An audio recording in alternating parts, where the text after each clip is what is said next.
1 month, 10 days. That's how long it's been since we've been on this road, Gibb River Road. Just leaving Derby, heading back into the Gibb River Road. More on that to follow. You probably won't see one of these very often. I'll zoom in here. It's a white peacock. I'll see the back end of it anyhow. Chasing up some chickies. Going to the office. 1 month, 11 days since we left the Gibb. Come back here, Mornington Wilderness Sanctuary. Gibb River Road's just up here about, I don't know, 300 or 400 metres. The condition between MG and here is spectacular. 100 kilometres an hour, no problems. Got a radio in before you go in. It's about 88 kilometres, I think. I've just put the Hemo recorder on to see how long it's going to take us to get into here. It took 3 hours to get to the turn off from where we camped up last night. Oh, it's a bit sunny there.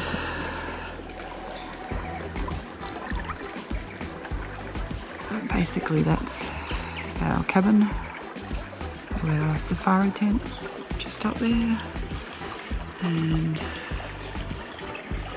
just a bit of water.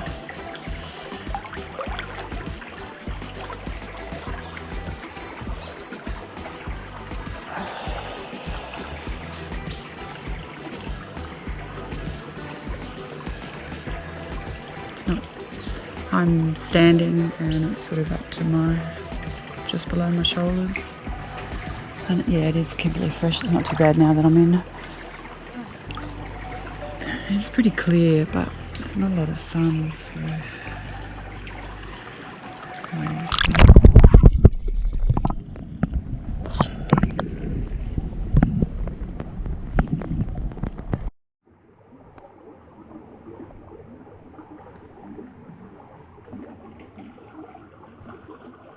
it's a bit deeper here, up to my neck on my tiptoes.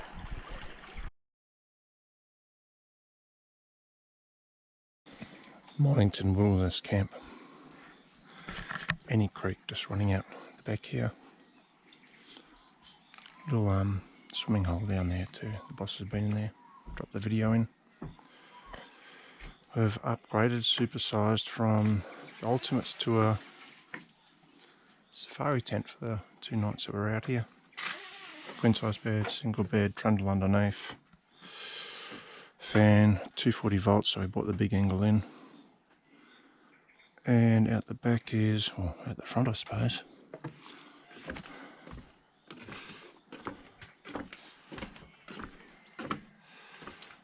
little wet area, coffee, tea making, fridge, not much under there, toilet, shower and stuff. Commentary, tea, coffee, mini bar. Pay for that. Beers are about, most expensive, $9 for a Corona. I think the same for 150 lashes. Chocolates about $4, like the cherry ripe and the Kit Kat. I think there's about 9 or so of these safari tents here. Get the park reasonably close. Got the solar panel out just to keep the battery charged up. Got the little angle still running on there. Not getting much electricity at the moment. Footpath heads off down towards where the outback bar, kitchen, reception area is. We're in number 2. It's called Fairy Wren. The time that we're staying here, August, mid-August. Mornington are running a special 2 or more nights out here, 20% off. So 5 nights get 1 night free. Still not cheap. It's about $1,000 for the 2 nights. All meals included. So we had dinner last night. After breakfast now, we'll get a lunch hamper today, dinner tonight, breakfast tomorrow morning, and we'll leave tomorrow, but they give us a lunch hamper to take with us as well. Drinks not included. When you drive in through this way, and there's campsites down there along Annie Creek. Camp in there, and This is the outback bar and reception area. Fireplace just over the left of the boss. Got a screen up here. They do info nights about what they do out here. Same as Charnley. It says Friday the 13th. I don't know if that's good luck or bad luck. Oh, must be Saturday. So this is the bar area. You can order bread. There it is there, fresh bread. Order at 6 p.m. the night before, get it morning of, next morning. $10. Beer prices.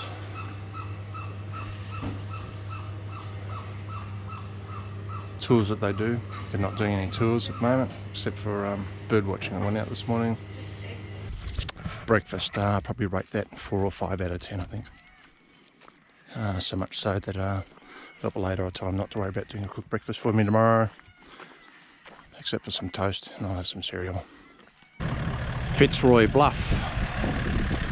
This is a lookout just on the road down to Diamond, D-I-M-O-N-D Gorge. It's meant to be a pretty good sunrise and sunset spot. It's probably only about 8:30, 9 o'clock here at the moment. That's pretty early. Bit of savannah country. Can't tell you what the name of those ranges are because I don't know off the top of my head.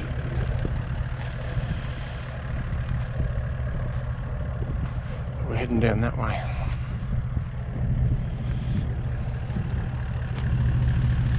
About 24 minutes from Mornington campsite to here.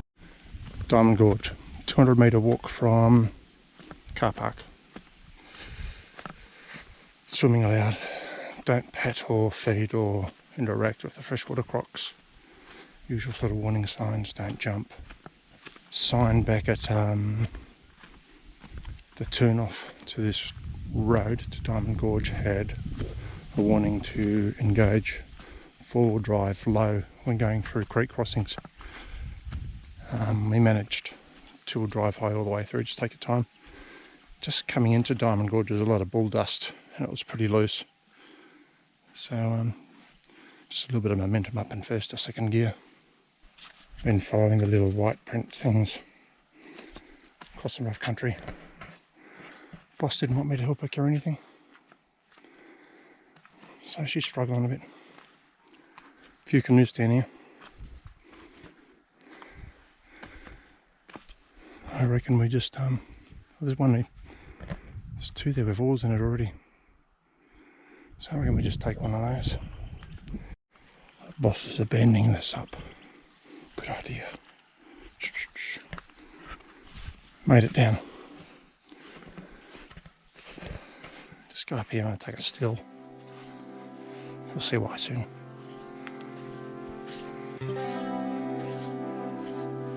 Pretty nice, eh? Fitzroy River, that's the name of this place. Oh, the rangers at that Diamond Bluff lookout, I didn't know the name of, Lady Forest Rangers. That's what it says on the map anyhow. I'll have paddled down probably about 2 k's, and we probably keep on paddling about the same distance, if not further. We've got a U-bolt here because we've had the benefit of the wind behind our back sort of, and we've been travelling with the current, so we've got a bit of a slog back on it. Take a bit more vid on the way back.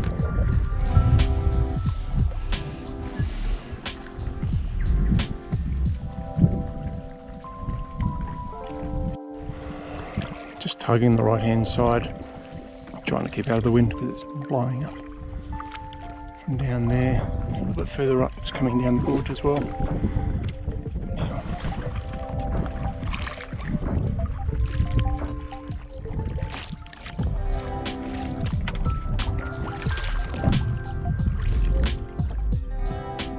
Well, you could probably take your time paddling up and down here. In the little sandy spots you could pull over. Have a rest, have a swim, have a packed lunch, have a cold drink. We're just about back to where we started. Boss wants some bragging rights, so we're going to paddle to the end of Diamond Gorge. I don't know there's too many people that say that. Well, I don't know. But anyhow, we're going to claim it very shortly. Don't run into rocks. Yeah, that's the end of it right there.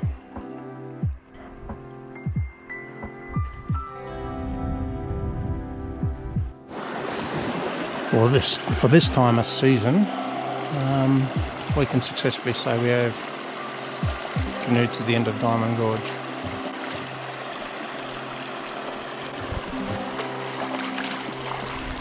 Water's not terribly cold, as we say, Kimberley fresh. That's just about it for Diamond Gorge. Nice little spot.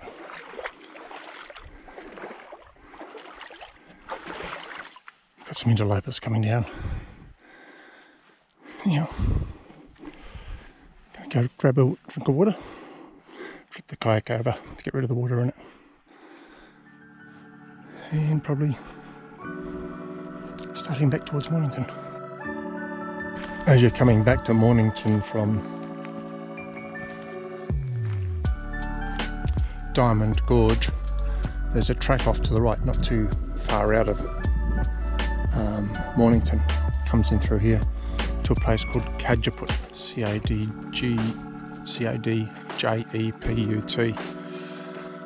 Or if you're coming out of Mornington, it'll be on the left hand side. It's a swimming hole. The boss is out on roadkill. Yeah, the noodle.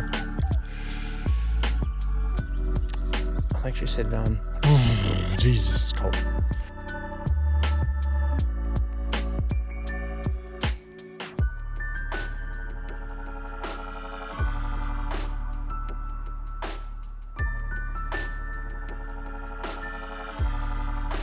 Maybe not the kitchen sink, but the dining table. People go to extremes when they go bush, eh? We're heading into Fitzroy River again, a bit further upstream than where we were this morning, Diamond Gorge. This is Sir John Gorge. Sign says 200 metres.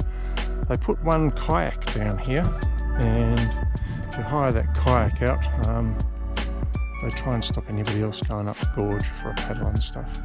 Now we're going to go down and have a look. Every now and again you see little markers like this with numbers on them. When you check in, there's same at Chanley, there's a book that you can either borrow with a $10 deposit or buy for $10. Throughout that book it'll have numbers in it, and against those numbers descriptions of the flora, fauna, whatever's happening in that area.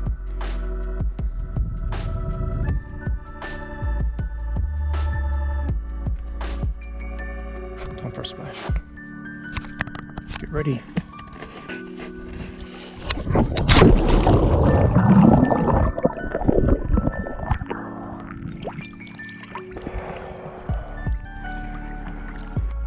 Just out in the water further. Now I told you about the one kayak here. That's it there. I think to hire that, hire it, you pick up paddles and life jackets back at the office. It's about 140, 150 bucks. I think half a day. For a day. And at Diamond Gorge I think it's about 70 bucks. Half day. And a little perch. Oh, rock. Plus it's got a tree.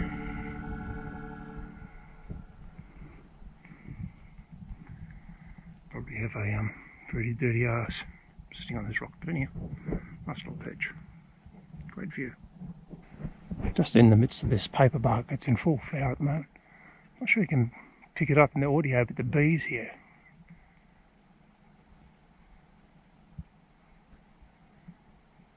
There's a few little honey eaters in here as well, birds.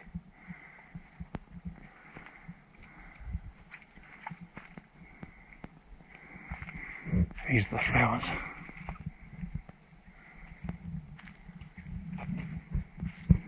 Quite amazing. It's just like the trees alive.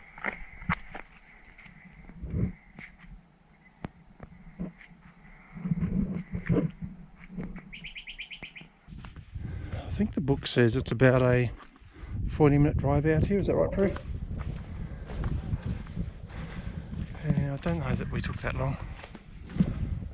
Anyhow, There's one spot it says to engage 4 low across a creek. Might be a little bit of a challenge getting up and too high, going back a couple of little steps on the outward side. We'll have a look. I'm just looking at the geography of the rocks up there. A big swell in the book we've got shows an aerial picture of that. They don't allow drone flying here in the Wilderness Park.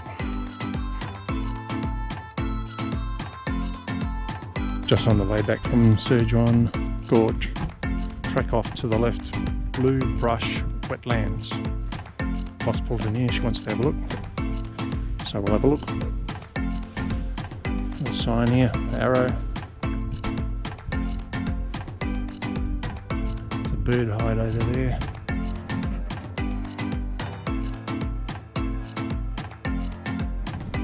Some of the birds found out here. I call this a Harry bird. If you watch the vid Nullagine and Beyond, or I might have called it Where the Bloody Hell is Nullagine, you'll see there was some Harry in there. I see the D-Max. That's the vehicle we saw at Sir John Gorge with the dining table on top. We've pulled into a place called Blue Brush. It's a waterhole, swimming hole, something like that. It's only a little bit further down from Blue Brush Wetlands. Again, heading back towards the homestead, Mornington. It's a little bit further in off the main track, not too much further. The track's all cool. A couple of little form steps here.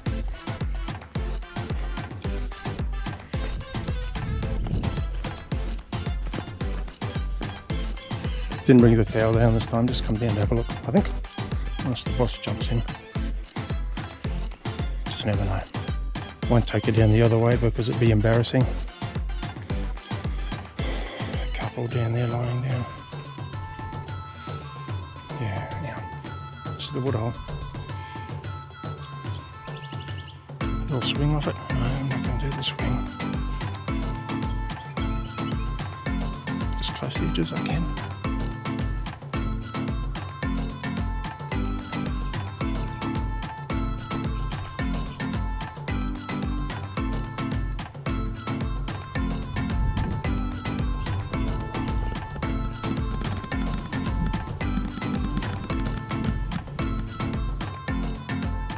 Last morning in at Mornington, just going to do this Annie Creek trail. Been told to take about an hour. Just had a breakfast at Champions, cereal and toast, and a coffee and some juice. Picked up an apple. Annie Creek Bridge for pedestrians.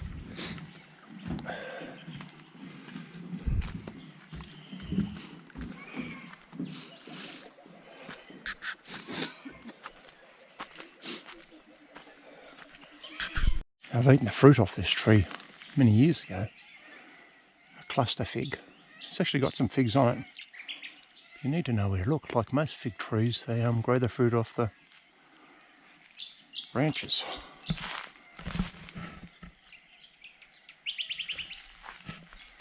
Those figs aren't quite ripe, but these ones are probably overripe.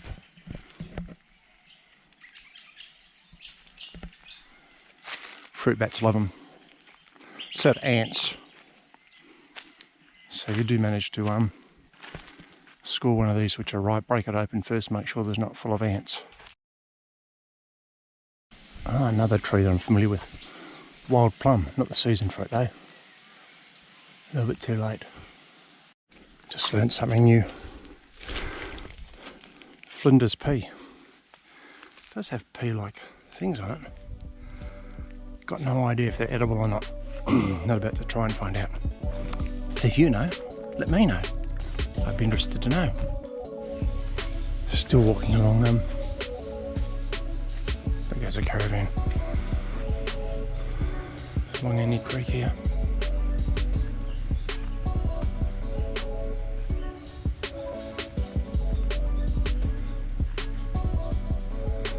Boss reckons from what she's seen that the safari tent number 2 that we're in, it's probably the only one that has reasonable access to a little swimming hole at Annie's Creek. So if you're planning a trip this way and you want to stay in a safari tent, number 2, probably number 3 as well, I reckon. Well, we finished the Ennies Creek walk. Just walking back towards the homestead from here. We'll walk past the camp area. I'll give you a little bit of vision on that too, if we don't get run over. Campground, just the start of it. Goes down a little way. Do a bit of fast forwarding.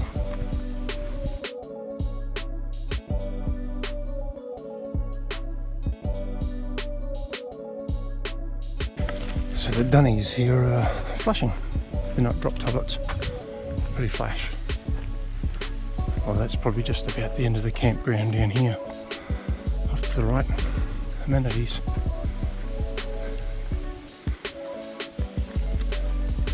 Showers, must have hot water as well for Solar Heart. And toilets. Little gas barbecue. Washing machine too.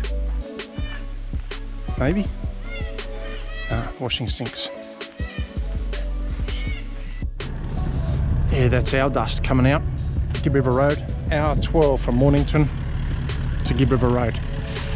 Just done some time-lapse stuff, so I'm going to pull that off and I'll drop that in here and so I'll have a look. Hopefully, yeah, I've got it all the whole trip, so you'll see the whole trip.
show the Gibb River Road that's been done up since we were on here last.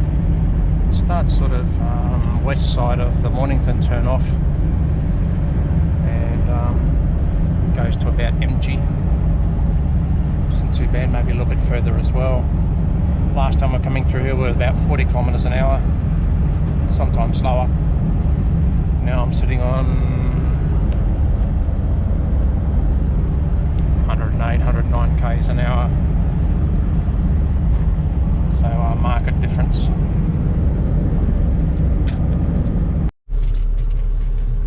Coming off the Gibb River Road for the third time, probably the last time this year. Boss is driving out. How'd you find that, Prue? Oh, not too bad. Not too bad. Better than the last two experiences. Well, we came out the last two times because of mechanical issues. But anyhow. And that explains why we've come in over a month since we left the last time. In that month we've spent time around the Pilbara. And we've come out specifically to spend time at Mornington Wilderness Camp because we missed it on our last time through.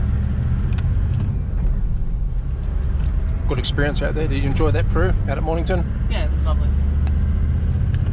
As you know, we spent some time in the safari tents. It was about $500 a night, 20% off at the moment for the month of August. By the time you see this, that'll probably be gone, but never know, just check. Certainly a one-off experience. If we go back there again, I think we'll probably be camping up at that campground. Just about back on the bitumen. See people airing up. That's exactly what we're going to do. I'm going to scare the shit out of the boss. Tyre pressure gauge. Been running 20 pounds in the front, 25 in the back. Cold tyre pressures. Got to put 20 in all the way around because they're hot. Just got to measure the temperatures now and make sure I get the right pressures in. Well, the tyre pressures are about 33, 27 on the front and 33 in the back. So I put 20 pounds in on top of that, both front and rear. I've also blown up the bags. You can see they're about 5 and 6, so I'll put them up to 10. Airbags, 10 pounds each side. 48 in the front. So I'll take these up to 53.